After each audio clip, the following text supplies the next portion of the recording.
Hello, everybody, and welcome to Conversations with Calvin, We the Species. This is a special, wow, is this special? We'll talk about why this interview with George SIEGAL is special.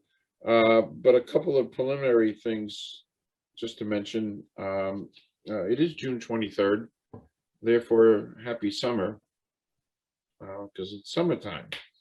And I am wearing I usually wear a Rutgers hat, but in lieu of that, I am wearing a LeGrand Coffee House hat because Eric LeGrand, a Rutgers legend, has opened up LeGrand Coffee House in Woodbridge, New Jersey, which me and my wife are going to make our first venture outside the house in 15 months. And we're going to go to the coffee house for coffee. And I was spurred on to wear this because George showed me his coffee mug from Last House Standing coffee mug, which show it, George. And that's great. And people don't know what Last House Standing is. It's a movie we're going to talk about a lot because every one of us on the planet should know what George did because it's going to affect almost everybody on the planet. It's already affecting. So George and I met in this wonderful place called social media, and it didn't take long. And I said, "Oh wow, does he have a story to tell?" And what an interesting. And I'm not gonna steal any thunder, which is a meteorological term because you were a meteorologist. See how I tie things together, George? It's amazing how that works. It just is amazing. So without further ado, this is a very special time for me because George is director and creator and founder of Move the World Films, of which The Last House Standing is his latest project. We're going to talk about that a lot. George, why don't you introduce yourself, do a little bit of a bio, and if you could touch on UCLA, because I'm a Rutgers guy and UCLA is not a competitor, and some of your newscasting and weathercasting. Take it away. Although we are getting more competitive, our basketball team finally had, by the way, a good season this year. So that's really good season. That's exciting because we've been down for a long time. I grew up a lot of years in Southern California and went to UCLA. I was a political science major there. I'd hoped to go to law school, but there were a lot of distractions at UCLA, and I was not a very good student. So that I was weeded out in the world of weeding. I was weeded out, and I said, well, what else can I do? Well, I thought I was a pretty good talker. I liked broadcasting. So I started sending out tapes to TV stations around the country to try to get a job. And a station in Bakersfield, California called me and they said, come on in for an audition. And I thought I was going to audition as a sports anchor. And they go, the weather guy just left. We're looking for a weather guy. Do you know anything about weather? And, I was also good at making stuff up. And I said, yeah, I know a lot about weather. And so they said, go out there and do an audition in front of the weather map. And I'm out there doing my audition. And I was butchering every city that was on the map. And the cameraman was laughing at me. Now, most people auditioning would have said, can I start over? I'm sorry, I messed that up. I just leaned over and I said, why don't you just tell me the right way to say it? And he corrected me. I corrected myself and I kept going. I got the job because of that. Wow. And so it's just interesting. They want with weather, you have to ad lib a lot. And they go, hey, this guy's pretty good at ad libbing. And so from there, I just kind of moved around the country doing that job. I worked in markets from Fresno to LA to San Francisco to Seattle to Detroit, San Antonio, Texas. And I liked the money a lot more than the news business. When you work in that business, you get to a certain level, you get paid well, but there's a lot of baloney that goes along with it that I didn't like. Eventually, I decided I wanted to carve my own path in video production. And I made a Texas travel show. I did marketing videos for people. And it's just hard to get a show on the air if you're a small company because it's so competitive. And I said, well, let me try to find a way to really get some stories out. So I started Move the World Films to make documentaries, because my thought was, well, if I could hit on something here, maybe I can have a voice to do more stories like this. And, most of the things we do in our career, you get paid for it. It's a job. Do you really get to make a difference? And what's exciting to me about the films that I've made is I hope they can make a difference. And with The Last House Standing, if I can get enough people to see it, because of how we were approaching the problem, I think it can make a difference. If I was suggesting to everybody the solution to the housing issues of being poorly built in this country was to change the building codes around the country, I might as well be pounding sand. It will never happen in our lifetimes. But I'm saying from the ground up, we have to start demanding more. If everybody stood up and insisted they had their own castle, their own domain was safe, we could actually make a difference. So that was the impetus behind how we would tell the story of The Last House Standing, which is that the goal of the film is everybody should have a house that doesn't wash away, blow away, or burn down.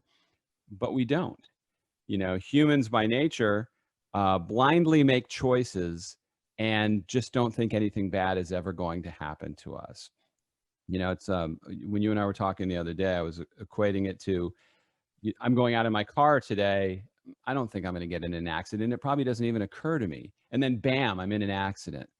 Okay, so was I driving a car that was safe? Did I have insurance? Was I sober? All the factors that now come into play. Well, now take that to how you choose where your house is. We don't do that. We go, yeah, I want to live near that park over there. Or I want to live near the beach because it'll be cool. I can walk down there at the sunset every day. And then you don't do any more research into that to find out that, wow, that neighborhood floods when they get an inch of rain. If the wind is coming off the water, your house could get blown away in a Category 3 hurricane. Wow, I live in the wide open plains. It's spectacular out here. Look at all the land. Wait, you mean there's tornadoes and I don't have a storm cellar? I mean, every place has its disasters. And so the point of the film is to show you, give it some thought. Your house is probably your biggest investment. Your car, well, cars are getting really expensive, but if your house is anywhere from 100, 150,000 up to millions, which people have, what are you going to have normally? The most average person, that's a bigger investment. So why aren't we doing more to protect it? And we don't. Yeah. We don't. And I should say, as before we go on, that I watched last night, Last House Standing, and we'll talk a little bit about the 6 or 7 pages of notes I took from watching this, not because I knew I was going to be with you today, but just from my own personal knowledge and getting blown away by things that I would have never conceived. But let's kind of go back and so you kind of just touched on it, why you made this film, because it's critically essential. By the way, just to reiterate what I took out, we're talking about fires in California, building homes there, and we're talking about tornadoes, we're talking about volcanoes, earthquakes, volcanoes, yeah, and we're talking about hurricanes. So there really isn't a single solitary place here in America. You could probably find a few that are safer, that are less vulnerable. I lived in San Antonio, Texas for a number of years, and there are places you can live there where you're pretty safe because hurricanes usually weaken before they get there. Okay. You could occasionally get a tornado. You definitely can have flooding if you're in the wrong spot, but you can still pick an area that historically is safe and probably be safe. And there are other places in the country where you can be safer, but each place has its own peril. Even if you live in Montana, you can have snow issues, snow and ice, cold weather that could kill you. So every place in the country has its boils, so to speak, and the more desirable places to live tend to have the bigger ones. And so, I live in Florida now. Everybody wants to live in Florida. Stop coming, by the way. Florida's full. We don't need any more people. We're closing it. But the risk of coming here is hurricanes, and we get them every year. Now, when I moved here, I'm amazed how unprepared my friends and neighbors are for hurricanes. They know how to flee. They know the evacuation route, but they don't know if their house is safe. Most of them don't have generators. A lot of them have wood on the second story of their house. Yeah. A lot of them probably have never read their insurance policy, so they have no idea what's in it. Correct. So a lot of people have never inventoried all their stuff. So if they had a catastrophe, would they get the insurance company to even pay for it? And so the bottom line is, in an area that's a bullseye, the experts we interviewed here in Tampa, really nice people, but they're not prepared. They're good at reacting to a disaster. That's what we do as a society. We know how to react, but we don't know how to prepare. And I would argue that preparing is much more important. The film is amazing, and it should really be seen by anybody and everybody, because we're all affected by it. What was your biggest, and we'll tell people how they can see the film shortly, and it'll be on the screen. What was your biggest challenge? Because I had asked you before we went on air. This is a work of an amazing amount of time. What was your biggest challenge in making this film? Well, there were two. Obviously, one is money. You have to raise the money to do it, and that's very hard to do. I was fortunate to have some very generous donors to the film. You'll see all their names in the credits, and without them, we would not have been able to make the film. The second thing is getting the people to talk to you, because we got some people to be in the film that normally don't want to talk to filmmakers. You know, FEMA right off the bat. We got the FEMA director. I very rarely am proud of myself. His name was Wright? Is that his name, Wright? It was Brock Long. Oh, Long, okay. Brock Long. And when we sat down, when we got in there to do the interview, the PR person came out and said to me, "How the hell did you get in here?" Wow. And I said, "Persistence. You know, I bugged you guys regularly and talked to the right guy who knew we were not coming in to make FEMA look bad. Most people want to pick on them for things that go wrong. And every organization, probably, when you're scrutinizing them, you can find things they could do better, things they did well. But that wasn't our agenda. We went to FEMA and said, okay, this isn't about after the disaster. This is how we can get people to prepare better. And they liked that idea, because that's one of their messages, is we would save billions of dollars if we did preparation on the front side rather than damage control on the backside. So we got in to see them, which was huge. And then getting Hank Ovink, because my videographer, Michael Lukaszewski, saw him on 60 Minutes. And he goes, "Hey, I saw this guy on 60 Minutes. You got to check him out." So I looked at the recording of the show. And I go, wow, I got to try to get this guy. It took over a year to get him because he's so busy and he's so popular. Did you get him here or there? Here. We got him here in Tampa. Okay. And it took a long time to do that because he's from the Netherlands. For people that don't know, President Obama brought him in after Hurricane Sandy to help in the rebuild and to help give ideas and creative suggestions how to rebuild after that storm. And he's known as the water ambassador of the Netherlands. And they do a really good job of flood mitigation over there. And they're a lot more prepared than we are. So he travels around the world. He's in high demand as a speaker. And it took a year, longer than that, to coordinate his schedule. And even right down to the last second, they said, "Hank's really busy. We'll try to work you in at the end of the day." And, you know, I'm not the brightest guy in the world, but I knew I have a better chance getting him earlier in the day than later in the day because people's days tend to go downhill. And we got him first thing in the morning. And he was fantastic. He delivered everything you would hope for. I sent you a picture that I took with him. Yeah. And he was terrific. And then all the experts in the film that we lined up. And then the sad part is talking to the victims, the people who are the victims of disasters. And they talk about how their life has been upended because of it. And that's always difficult to do because when you're talking to people who lost everything, it's just, it's you feel for them. Well, you sure do feel for them. By the way, if I'm not mistaken, the victims of the Malibu fire was a family named Carradine. Yes. Are they related to the Carradine actors? Yes, they are. Wow. Brothers. There was a man there who was 90 years old. That was, yes. Corman. Dick Corman. Dick Right. Corman, 91. His wife has dementia. Their house completely burned to the ground. They lost almost everything. They were able to save their records. But, you know, my biggest takeaway, if I had to think of a moment that you go, wow, it's the spirit that this guy had at 91 to rebuild and Rebuild. not just lay down and cry. I mean, if I was in his position, I'd probably just curl up in a ball and cry myself Yeah. to death. He's tough and resilient, and was convinced he was going to build back for him and his wife and his son. And it was really inspirational. Yeah. I mean, by the way, it was so, for me, so emotional to listen, especially to the fire. It just seemed to be, you in some cases you're watching your house, your life go up in flames, and there's nothing you can do about it. Yeah, Mrs. Carradine said it best when we used that clip where she was at the city council talking about how the fire department decided to let that one go. That's right. And, you know, from an administrative standpoint, you know, the stories that I heard of the firefighters all down at Nobu eating sushi while houses were burning. And I'm not making the firefighters the victims. They weren't from the area.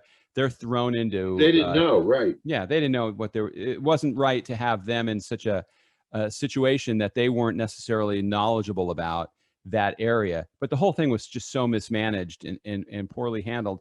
And the Carradines, you know, these aren't people that were living in a trailer. They had a beautiful home, but it's still tragic. The heirlooms that they lost, the things that were passed down from generations, the fact that you're set in your life in your later years and just enjoying your time, and then you have to start over. And the thing in Malibu is it's not easy to rebuild. You know, that's a weird area where there are people that might have houses from 40, 50 years ago. The building codes have changed multiple times. So how you're allowed to rebuild may be different than what burned down.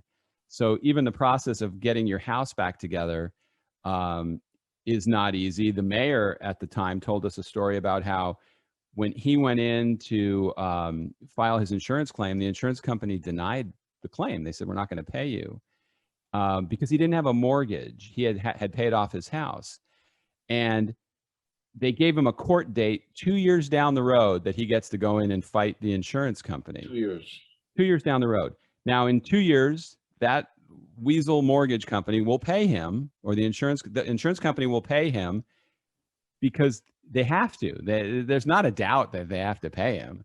They just don't have to fight about it for 2 years. So they buy time. Wow. So that's another example of how this guy was a victim with his house burning down, and now he's got to wait 2 years to get what he should have gotten right away, which is the insurance money. Okay.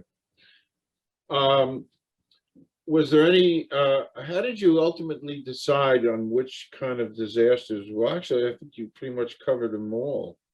Yeah, we tried to cover the major ones. I would have liked to have gone to Paradise, California, which we talked about in the film. Roy Wright talked about his family and how affected they were by the fire. It was such a mess up there, and it was tough to get up there. We were limited by the time constraints that we had, and so it turned out it was easier to get to Malibu and do those interviews because they're two different stories. I mean, I saw a documentary recently that Ron Howard had made about rebuilding Paradise after the fire, and it's an example of the kind of documentary you can make if you have a lot of money versus lower budget where you have to do everything, because they followed a lot of people around for a long period of time. When you're a smaller group making a film, you really can't afford to do that. If you pick a story, that story better hit, because you don't really have the time or the money to do 10 stories. But Paradise would have been someplace just because of just what a disaster that was, how they had this community out in the woods with only a couple of ways out, no real thought into fires and what the damage could cause. And the stories from there are just tragic, from people that were living in what was their paradise, and it all burned down. Yeah. George, why do you think people are so blind? Why are people so blind? We talked about this before we went on air, but why are people so blind where they build and how they build? I mean, I moved here. I just bought a house. I didn't ask about anything. Why are people blind? I think it's human nature. Nobody really walks, if you're the kind of person that is thinking everything bad is going to happen to you, you tend not to have a lot of other people that want to be around you. And most of us have this spirit of everything's going to be fine. We're going to be okay. This is going to be great. And we look at the window dressing, the things that don't matter are the things that catch our eye, and the things that matter that you can't see behind the walls or the foundation or up in the attic, we're not paying attention to. Nobody really wants to walk around the neighborhood and find out that everybody hates it and they don't really want to live there. When we were moving here, our realtor took us to a house, and I just started talking to somebody in the street, and they said every time it rains, the water goes up to the front door of that house. Wow. And we were out of there in 2 seconds. Wow. It's like, why would I even think about buying that house? I've just been saved. But most people don't do that because you're in a limited amount of time sometimes to buy a house. You're maybe in town for a couple of days. You have to find something. And when you see something you like, especially today, it's so competitive that if you don't take the house, somebody else will. So I think people get into things that probably are not a smart thing to buy because they're not safe. And so that spirit that we have of nothing bad's going to happen, once something bad happens, then you see people, who do I blame for this? Whose fault is this? What's your fault? The internet is there. The research time is, you can get most information. There's very few surprises that you couldn't have found out about. And I just think that because we don't worry about stuff, maybe you could say we're stupid, we pay for it big time. Interesting. There was a line in the movie, hope is not a strategy. What does that mean? Professor Joseph Barbera of George Washington University said that line. And what it means is we hope nothing's going to happen to us, but that's not a strategy for surviving anything. Hope, you're not going to come out of, hey, I hope nothing bad happens. I mean, there's the Rocket mortgage commercial you see now, or a lot of the Geico commercials where they make fun of, that hope. I hope nothing bad's going to happen. And the fact is, bad things happen. And that cannot be your strategy. If you're buying a house and just hoping nothing bad's ever going to happen, you may be lucky. And there are people that are lucky that could live 20, 30 years someplace and never have a problem. But we saw the last couple of years with flooding in places in North Carolina where there were nice neighborhoods that just completely inundated with water. Other places, New Mexico Beach, which we featured in the film, which got pretty wiped out by Hurricane Michael. And, once it happens, unfortunately, that's what it takes for people to change and then act like, wow, now it's our opportunity to rebuild. And that may sound good from looking afar, but for all the people that are in the middle of that, their lives could be changed forever because of that. And that's why hope is not a strategy. You need a plan. Okay, which is a good segue. So what are some of the things people can do now to make their homes safer? Well, if you already live there and you're not looking to buy, it's already probably too late to do your due diligence about the creek that's going to overflow or the hillside that's going to wash onto you and when it rains heavily. So the things that you can do in that house right away, have an inspector come in and find out what your vulnerabilities are. Maybe they're going to tell you need new windows. Your front door could blow in with a stiff breeze. You need the proper venting on your garage, so if it does flood, your whole house doesn't collapse. In your attic, do you have hurricane brackets bracketing the roof to the walls? And how are the walls attached to the foundation? There are things you want to look into. And yeah, that may be a little disruptive in cracking open a few walls, but the disruption of having your house blow down is far worse than that. And these don't have to be things that cost millions of dollars. We showed in the film Habitat for Humanity, which builds houses, $75,000 to $100,000 houses. Mm-hmm. Their houses tend to hold up pretty well when there's a hurricane or a tornado. And the reason is the engineering is a little more simple with those. They do certain things.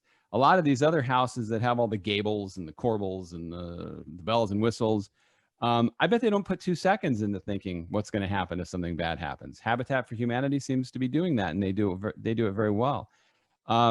But get an inspection. Get somebody in there that tells you what your problems are so you can proactively attack them. If you live in an area where there's tornadoes, I don't know why everybody doesn't have a storm cellar. I asked everybody that I met in Oklahoma, and a lot of people didn't have them because they said it was cost prohibitive. So we dug a little bit on that, and it's not cheap, but it's also not as expensive as you would think. Between $3,000 and $4,000, you can have a storm shelter. No kidding. I Now saw some of that in your film. Yeah, so the person who doesn't want that, but they're driving a nice car. Okay, so maybe your priorities are a little out of whack here, because when that tornado hits, that storm cellar may be your difference between living and dying for you and your family. So I don't know why everybody doesn't have them, and a lot of people there don't have them. If you live in a fire area, have you checked the defensible spaces around your house? How much of a tinderbox is your house? There's paint you can get for your house and roofing materials that are fireproof, that could really slow down the burn time on your house. And those soffits that are in your attic, they're ones you can get that don't allow sparks to get inside and catch your house on fire, that seal that off. So every situation you could think of has ways to make it safer. And the most important thing is that you know what those are. Then the last line, and probably something anybody can do right now, is understand your insurance policy. How many people have actually read it? There's a reason that's a 60-page document. They don't want you to read it. You know, and it would probably take somebody pretty smart to read it, but I bet you had an insurance agent that sold it to you in most cases. They know how to explain it to you. I have a great insurance guy that explains everything to me. And you need to know, are you covered for a named storm? You have flood insurance. Usually that's extra. You have to pay for that. I don't know of an insurance policy that would include that. What's your fire coverage? What's your deductible? What's your replacement cost? Oh. Understand your policy. So if something happens, that's not the first time you're looking at it. And Kramer, the radio host in Panama City, said most people that called the show had never read their insurance policy. I heard him say that. Yeah. They had no idea what's in it. So that's important. And then take 5 minutes and just walk around your house and photograph everything.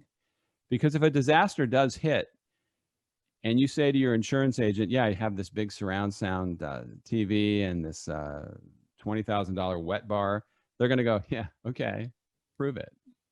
Smart.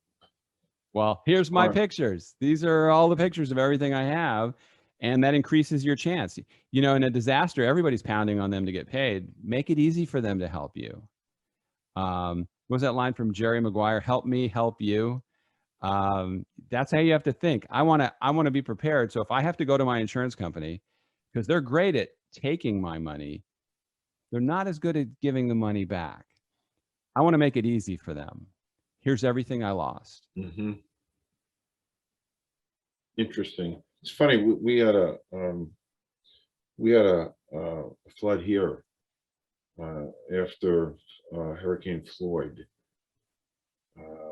which dumped about 8 inches of rain, and I went and I took pictures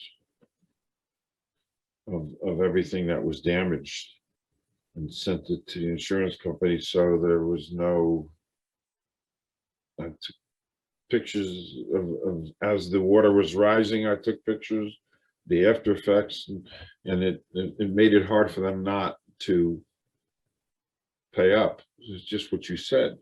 Yeah, when I lived in Detroit, we had a basement that had a sump pump in it, and the sump pump constantly would run to keep water flowing that was around the house to keep it out of the basement.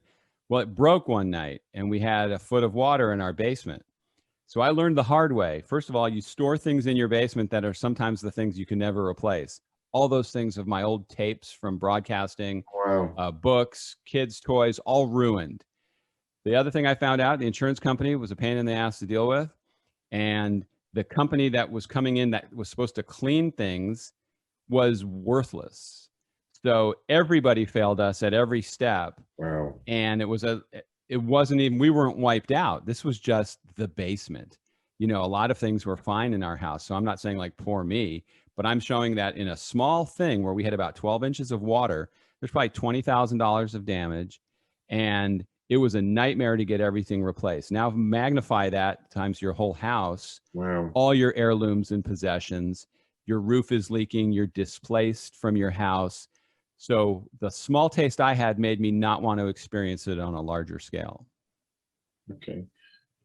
We kind of touched on it, but maybe even to kind of go over it. But what are some of the most, in your opinion, some of the most dangerous places to live in America? Anywhere along the Gulf Coast, right off the bat.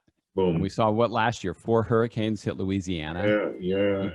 Look at Texas, you know, Houston getting pounded by storms that stalled off the coast. Yeah. Anywhere in the Caribbean, you know, they're in the bullseye mark every year. And now I would say the West Coast in California, because one, you have fire danger every year, and with droughts, that's only going to get worse.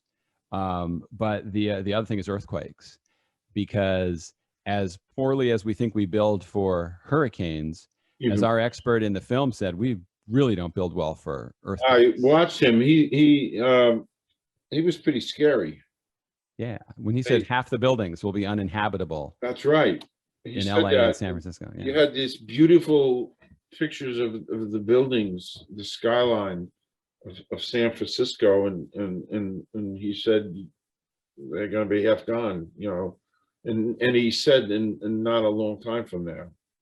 No, and they're overdue, and it's because the assessment that's been made, obviously by the people who build those buildings, is that the disaster is less likely to happen, and if it does, they'll just rebuild the buildings. But that doesn't account for all the people in the buildings. And what they do now, some of the buildings that are built they'll keep people from getting killed, but the building will be unlivable after that. So you really need to accomplish both, because all of a sudden you're going to have millions of people with no place to live, and that's going to create problems too. Okay. If you feel you're kind of unprepared for disaster, whether you're here or there, even here in Jersey, how do you start? Is there a plan of action? Yeah, the best plan of action is to learn what could go wrong. And, we all have the time, it's tough because you're working hard during the week and a weekend comes up and you'd like to go to the beach or you want to go to the mountains, and you don't want to do the work because you're living under the premise that nothing bad's going to happen. But it would be to everybody's best interest to understand what the vulnerabilities are of your house. And those can be things that aren't that expensive to fix. It's interesting. We have a document that we put together on the website that you can download as a PDF. You can just go read it. And it's questions you should ask your builder before you let them build your house. And, I have a few of them in front of me, but, some of them are pretty basic. Obviously, first, getting a great inspection, getting somebody in there that, a lot of times I've had builders say, I don't let that inspector on my property. That's the guy I want, because the builder, I don't know many people that walk away loving their builder because it's a very personal thing. And sometimes it can be quite contentious between the builder and the customer. You need to have the best inspection possible before you take ownership of that house. But then, some other things in there are, can you tell me of all the disasters and dangers that you took into account when you were building the house? Ask them, what did you think about was going to happen here? And I would be really curious to hear what the answer to that is. Maybe they say, oh, nothing's going to happen. You want to know what they found. What hazards will this house withstand? What did you build it to? I know some builders that, as we showed in Mexico Beach, they didn't build it to code. They exceeded the code. It's very easy for a builder to say, I'm building to code. And I understand if you're running a business, you may not want to invest $50,000 more on a house you don't know somebody's going to pay for because you want to be really resilient. But the question is, what code did they build it to? And at a minimum, it'll be to code, or they wouldn't have gotten their permits if it's a new house. But how far did they exceed that, and what did they think about? The question I like to ask is, how much more would it have cost for you to do it the right way? How much more would it have cost you to put concrete on the second floor and not wood? Yeah, I saw that. Yeah. because they do that all the time. Did you put closed cell foam, spray foam in the attic? You can go up and look at that. You know, that makes a huge difference. You want to see the permits. Who verified that this house will hold up? You know, actually ask them to see the permits. I don't think they can sell it to you without it, but you still want a copy. Show me the permits that you have. And, you know, the best thing I like to do is I like to focus on builders that say we exceed the code. That's great. Not we're doing what we're required by law. I mean, think of what the difference of how that mentality is. For a builder that steps up and says, you know, I'm going to build the safest house in town, that guy should be rewarded for that. That man or woman should be rewarded for taking that position and saying, my goal is for everybody to have a safe house. Not, yeah, we built a code. That's not enough, in my opinion. The film was so, we'll talk about it a little bit more, but it was so, I learned so much that a hurricane looks for every little hole to exploit. This blew me away. This is a little off topic, but there was in the attic, they put some kind of an electrical socket. So they left a little hole in the attic for this electrical socket or whatever, and the hurricane saw that and went right up there and just loaded it up with water and flooded. And you know what I'm talking about? Yeah, because there was a slight opening and Mother Nature took advantage of that. A hurricane or any disaster will find your vulnerability and exploit it. And what I like to compare that to is anytime I've ever owned a house, you know, my wife and I have sat there and gone over what we thought might have been the reason we couldn't sell it. Was there enough closet space? Was the driveway big enough? Was there enough windows? Whatever you can put on your list of something that's somebody might find that's wrong, that's what the buyers are going to find. And that's the reason they're not going to buy your house. And that's always happened to me. And Mother Nature is really the same way. If you stick a fan on a balcony where you're not supposed to have it, that's what's going to blow off, compromise your roof, and then that whole thing can come apart. If you have a front door that's weak and it blows in, your whole house could collapse conceivably. The vulnerabilities get exposed, and that's where you can have major damage. And when you see with the last house standing in Mexico Beach, the problems they had were from those, you know, that they had areas on the outside of their house where other houses, as they were washing away, hit their house. And that's where they had some broken glass and some dents and gashes on the side of the house. Pavement, you know, pavers that washed away, a staircase that washed away. The areas that are weak get exposed. And that's why if you know of them in advance, hopefully you can do something to prevent that. Is it tough to change building codes? I mean, is it a natural evolution of mankind that they're going to make building codes more stringent? But is it tough for little towns to go back and change building codes? I think it is. You know, if you look at Moore, Oklahoma, they changed the building code, but it took 4 major tornadoes to do it. I would think they would have done it after 1. Right. But it took 4. In Mexico Beach, where they got wiped out by a Category 5 hurricane, they raised the wind standard for rebuilding from 130 miles an hour to 140 miles an hour. So they're not even building at a standard that would withstand the disaster that wiped them out.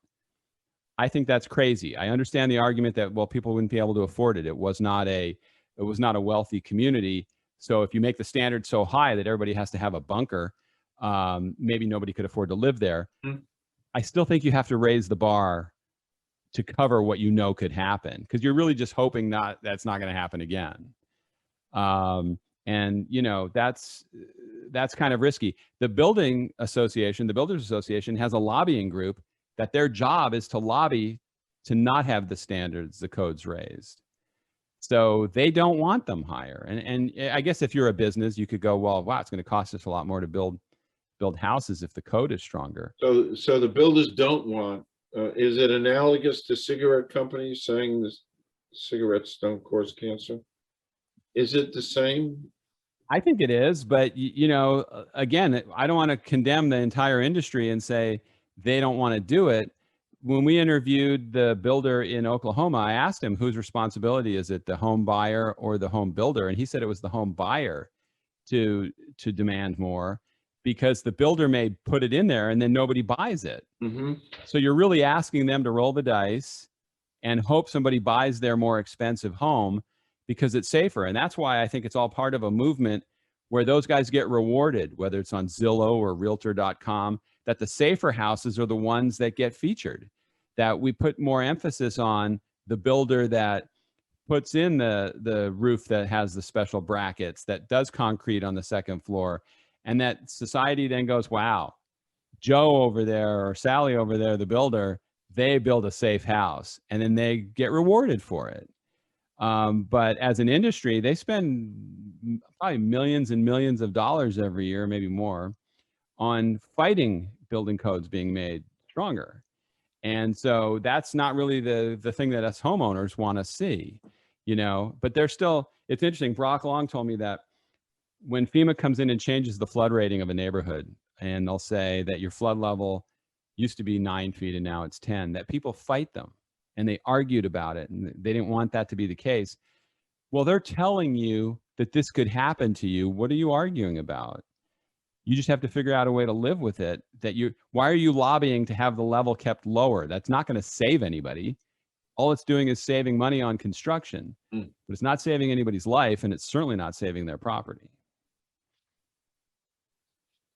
You spent a long time on this film. Is there a particular memorable moment in this whole process for you? As I told you before, I would say talking to Mr. Corman in Los Angeles and in Malibu, and just seeing his spirit, because I hope if I live to that age, I could be like that, because he was so positive. And I think it was all the people that we talked to, none of them said, "I'm out of here. I can't do this anymore." They all wanted to rebuild. Most of them have. I've tried to follow up with most of them, and it's just a long road to recovery. So the memorable moments, I think, are appreciating that they shared that low point with us so other people could learn from it, and then knowing now that they're doing okay. Okay, that's great. That's great. What's next, George? Do you have anything coming up? Well, we're working on possibly another angle of The Last House Standing, focusing on what it's like for people, what that process is like for rebuilding, and about building codes, and are we building back safe enough to survive disasters? So I think that's an interesting approach. And then I have a few other ideas I can't really talk about, but things that I'm passionate about that I'm hoping I'm able to make, because I think there's some good stories out there to tell. Off topic. I didn't even forewarn you, but I always like to ask a couple of, and I think it's appropriate. So, and you can smile because I think you'll get a kick out of this. So, living or dead, excluding family or friends, who would you like to spend the day with? Probably my dad. It's great. You know, I think as a parent, when you have kids, you look back and you think, you know, and you hear this all the time, you go, wow, he was so much smarter than I gave him credit for at the time. He was so much wiser. And it would be to take the experiences I have now and actually be able to talk about them with him. So that would be a choice. You know, a lot of people want to choose professional athletes or celebrities. I've interviewed a lot of them in my career, and a lot of times they disappoint you. So I don't think I'd throw it away on them. I'd rather throw it away on somebody that might actually care about me talking to them, not just, you know, I got you. Not, you know, that it would be a two-way conversation that would matter. Great answer. You did another, just to go, I just want to, you did another documentary, Move the World Films, called License to Parent. Do you want to just kind of talk about that briefly? Sure. You know, I think parenting is the most important job that we have in this country, and we let anybody do it. And, you know, the reality is that human beings are capable of reproducing, but that doesn't mean they should be parents. And they certainly doesn't mean they're going to be good parents. And the point of the movie is not to actually get licenses required to be parents, although it's probably not a bad idea. It's just not practical. Lawyers have told us it would never happen. You couldn't do that. Mhm. But we need to raise the game. We need to raise the bar on parenting in this country, and we need to create a better support group for parents so they're not ostracized and criticized, but encouraged and helped. And support for parents is huge. Quite often, advice gets thrown at parents from people who don't even have kids. And there's that you want to pull your hair out when you hear that. It's like, unless you're in the war, you don't know what you're talking about. You can read a book and say, this is what you should do. But when you're actually doing it, you see it completely different. And I think parents need to be available to support other parents. And I'm not big on government involvement in things, but we need support for parents, you know, whether it's childcare, whether it's, you know, educational opportunities to learn how to be better parents. Those things are important because bad parenting affects everybody in society. It trickles down. And if you raise a bad kid and set them loose on the world, you're doing the world a disservice. So that's something also folks should see. You know, it's funny, uh, License to Parent. My son became a father a couple of weeks ago, 2 weeks ago. Congratulations. And thank you. This is pertains to your film, License to Parent. So he gave me a Happy Father's Day card, and he wrote, "Dear Dad, aka New Grandpa. As I'm now a few weeks into being a father, it has given me time to reflect on how you're amazing at being a father. You are truly an inspiration, and I hope I can be for Riley the kind of dad you are to me." Anyway, it kind of segues to License to Parent. And I was conscious of that great responsibility from the very second he was born. And it's a tough job, you know, it's especially for parents that may have one or two jobs that, and once your kids get to a certain age, they don't really want to be around you for a while. They go through these different stages. There's all the influences they have on the world with social media and all the different things tugging at kids as distractions. And I'd say being a parent is just a thankless job on many days, a thankless, mind-numbing job. And Sure. people need to take it seriously. And I've told people, if you had to take a test, like if you had to get a license to be a parent, would they even give you a kid? You know, if they had to go down all your faults and weaknesses as a human being, would they think you're suitable for raising somebody? And, you know, it's like, again, that's not to say we have to license parents, but we have to support them. And it's very easy when a kid's crying in the restaurant to roll your eyes and think those parents are crappy. You don't know what's going on over there. And I like the parents that are at least trying to help the situation. Maybe they'll take their kid outside. They're trying to comfort them. I've been in places where parents just don't even care what their kids are doing. They're running around terrorizing the park or the restaurant. And the parents are saying, oh, they're kids. Let kids be kids. Well, that's crappy parenting. Interesting, taking what you said. uh, um, my son was in college some years ago. He's 35 now, but he was in college and he called me up. Quick story, but I think it's powerful. He called me up, and my son, who was a junior in college, asked me what I was doing on Saturday night, if I wanted to come down to the frat house and hang out with him and the guys. And it took me about 3 seconds to process that. And I said, yeah, I'd love to. And then I thought about it. And a month later, George, long story, I auditioned for Donald Trump's The Apprentice. It was a closed private audition for 125 people, not 10,000. And then NBC sent me, and they sent me all kinds of papers, and I had to write a couple of essays. And one of them, the essay I had to write to audition for Donald Trump's The Apprentice was, what is your greatest achievement in academia and or business? And I wrote on that essay, and this is licensed to parent, what you're talking about. I wrote on that essay that my greatest achievement in academia and or business was that my son called me up a month ago.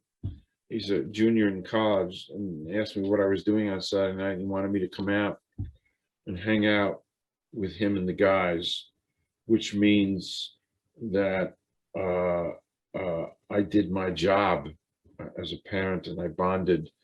And I don't think The Apprentice knew what the hell I was talking about, but that was my greatest achievement. In other words, I prioritized. Sure. It was all prioritizing. Yeah, absolutely. Once I started having kids, I used to call my parents on a regular basis and apologize for what I put them through, because I now understood. Sure. I understood that look my dad used to have on his face because I was such an idiot, that now I have that same look when I'm looking at my children. And you just have a different perspective, and it's tough job. There's no, I know some parents that just seem so natural and good at it, that they're just perfect parents. Sometimes you get to know them better and you find out that's not really true. It's an illusion. But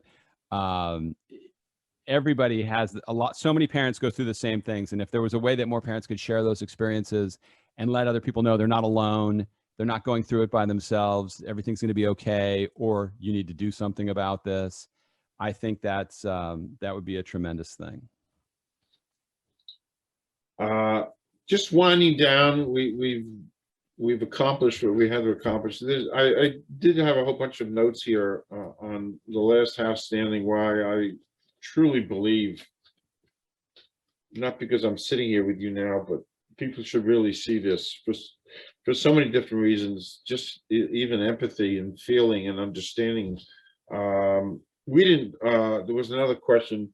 You do believe in climate change, correct? You've been a meteorologist. We talked about that before, and I didn't take a position on that in the film because it's one of those things. And once you start boiling it down to climate change, I think you defer the conversation from what is happening. Whether there's climate change or not, the fact is disasters, because of where we're building and how we're building, are getting worse and affecting more people. The damage amounts are staggering. So I didn't want it to become I try to keep politics out of the film so much, because once, both parties can't look at the sky and see the same color. And all I care about is the people living under the roofs of those homes. And whether there's climate change or not, they still need to do something. They still need to. The experts in our film made very strong arguments for how these disasters are getting worse and more frequent and later into the season. And they're people that I respect and listen to. And the bottom line that I came away from that is, I can't prove one way or the other that point, but I can sure tell you what you need to try to do to save your house, or what you need to think about to save your possessions. So I tried to defer it away from that. I'm not trying to dance away from the question. Okay. What I'm saying is the question isn't relevant to the course of action, because as Jennifer Francis said in the film, it's too late to stop it, but we can slow it down. Well, there's people that are far above you and me that have to figure that stuff out, how that could be done or not done. What do we do in the meantime? We can't afford to wait 10, 15, 20 years for them to come up with a plan. So I wanted to make a film that says, here's what you can do right now. You can take your course of action. From the bottom up, we have to solve this problem. Because if we're waiting for it from the top down, we are not going to have satisfaction that's going to save us. Okay. Finally, the last comment, because I could talk about this for hours. I've got all my notes, and I've got things underlined, but I think the last thing, in your film, you talked about Hammurabi. And as soon as I heard the name, I knew that in 8th grade, I studied Hammurabi from ancient times, but I never knew that he had a building code. Yeah, as we referred to back then, the builder had skin in the game. Yeah, If you built a house that was substandard and it led to the death of the owner of the house, you were put to death. right. And We're talking can you, ancient times. I know, but can you imagine that kind of accountability today? The building lobby is so strong, you can't even sue your builder in many states. I lived in Texas, and the building lobby is so strong there that the homeowners can only go to arbitration to fight the builder. So what they're saying is, we know if you got in front of a jury, most people are going to side with the homeowner, I would imagine, and those guys would probably go out of business. So they manipulate the situation where now you can only go to an arbitrator that's going to rule what your damage is. So there's no skin in the game. What's their accountability? How, most warranties on a house, a lot of them are a year. Well, wow, I just paid hundreds of thousands of dollars. Thank you for my 1-year warranty. Yeah, so I like skin in the game. I would like them to have full skin in the game. Like, we should insist on it. Well, that's a great way to kind of do a wrap. There is no wrap. We could go on for a long time, but I urge anybody and everybody to take an hour and 17 minutes out of your day and watch this, to learn and feel and see and understand The Last House Standing. And you can even get a coffee mug. Yeah, go to the lasthousestanding.org. If you get a mug, that's great. We have hats on there, t-shirts, but if you go to the lasthousestanding.org, the movie is available to rent on there, and you can watch it $3.99. It was so valuable and so great for me to do that. Boy, it shook me to the core, and also it was really well done. I'm not Marty Scorsese here, but it was so well done. So George, I can't thank you enough for your time, your spirit, your energy, your work. Move the World Films, right up my alley, and I'm so glad I met you. And I'm formally inviting you to come back. I'm here. We can entertain other things that mean things to you, because this has been a delightful segment for me to do. Well, thank you so much for having me on. I really appreciate it. I thank you, and thanks George. for watching. Yes, and do come back, and thank you again.